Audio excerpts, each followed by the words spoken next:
What is purity of mind? Correcting our minds is the starting point when it comes to cultivating the mind.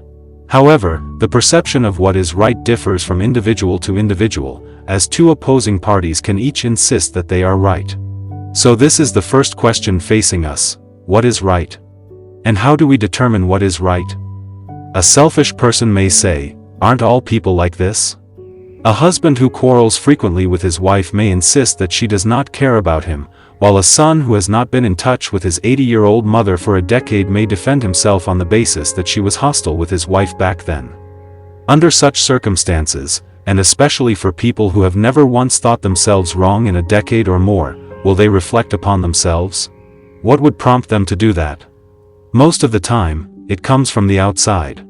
For example, an insightful speech delivered by the master during his Dharma talk, a sudden realization while traveling in a car, the sight of a child supporting his elderly mother by the hand while walking, an anecdote related by a colleague, and so on. All of these could be the instant catalyst for repentance.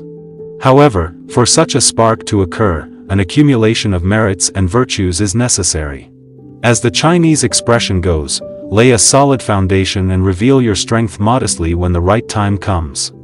Regardless of how you acquire merits and virtues, whether by performing recitation or doing good deeds, an instant awakening is only possible after you have acquired merits to a certain level. Only at that stage will your negative karmic obstacles be eliminated, and the defilements that obscure your inherent nature be removed. Only then will you be able to see your inherently unselfish, loving and tolerant nature, and demonstrate filial piety. At the same time, it is important to recognize the source of such defilements: greed, hatred, and delusion. Life is often less than smooth sailing, and such imperfection may be largely attributable to greed, hatred, and delusion. This is why they are referred to as the three poisons. For example, although you've managed to subdue your selfishness for a while, you may be back to your old self again.